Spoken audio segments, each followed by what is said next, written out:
Chapter 1. He whom is nameless. God has been reduced to madness. The man says from beneath the cowl, face hidden in darkness. A waitress nearby frowns slightly as she walks by the cloaked individual taking up a seat at one of her assigned tables. The cloaked figure swirls the liquid in his glass around, studying it out of inebriated boredom. All madness is the direct flow of darkness from God himself, he being unable to answer his own questions.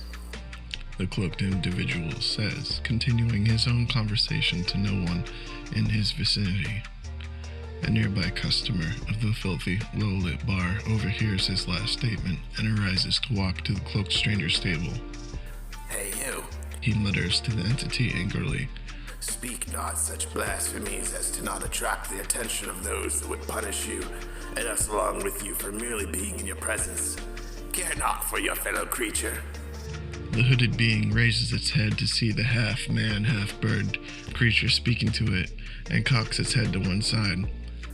Nay, I care not for thee, Bolia, nor your companions you have over there, whispering amongst yourselves of your latest debauchery, as if thee were the most studious of evildoers to not be caught thus far. Bolia's eyes widen in shock, looking quickly to either side to see if any of the other patrons had overheard, but none seemed to be paying attention. Bolia returns his gaze to the cloaked stranger, attempting to see their face beneath the cowl, but finding himself unable to do so. How do you know my name? And speak not such lies about one such as I. He chirps menacingly. Who are you, stranger? I've never seen you in this bar before. The cloaked entity chuckles softly. I haven't seen myself in here either. Heavens forbid I ever step foot in this place again.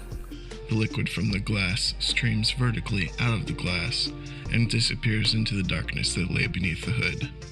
Bolia's eyes widen again, and the birdman opens its beak to speak, but then closes it, in fear of the unidentified stranger's unknown identity. Could it be a verbal trap set by those very individuals that he had been so warning of? Bolia backs up and then walks towards the exit, motioning his friends to follow. Below the hood, Nameless smirks with a face that isn't there, or at least not one able to be seen in this dimension.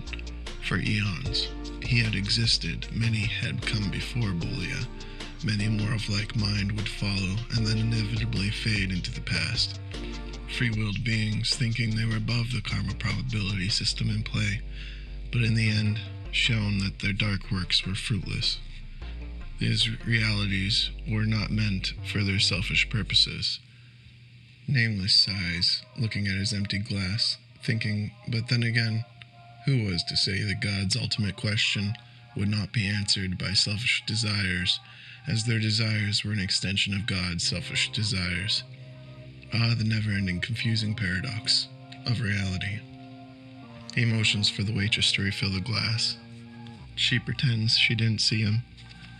Nameless ponders at making her, but decides to not be a hypocrite on this night. A red glow shines in from the outside window. Shit. Nameless says, vaulting the table, extending a hand towards the bar to levitate a bottle of liquid Leviathan towards him as he slips through the atoms of the wall at the back of the bar just as an explosion blows the bar door inwards.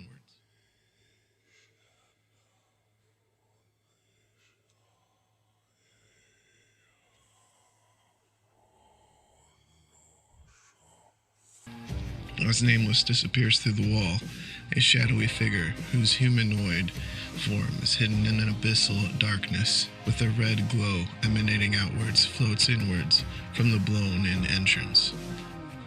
The being's glowing red eye sockets sweep the room, dismissing the fearful, panicking customers of the bar and focusing on an individual in the corner of the bar that was the only one to remain seated during the commotion. The being motions with 3 of its 6 arms as it moves towards her, and everyone but the seated individual combusts into fiery embers that fade into nothingness. In a multi-layered whisper that could be heard from the corners of the room, it addresses the seated female.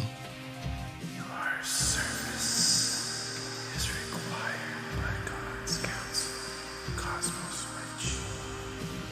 Witch. The female drinks straight from the bottle of sentient Cthulhu, turning one green eye to look at the castigator. I have a name. The castigator ignores her and continues. You must come high and supervene in the name of God's counsel under heresy. Schism. The female says, taking another swig of the bottle, some of the liquid sliding down her tattooed and pierced face. Your personal identity is meaningless in the eyes of God.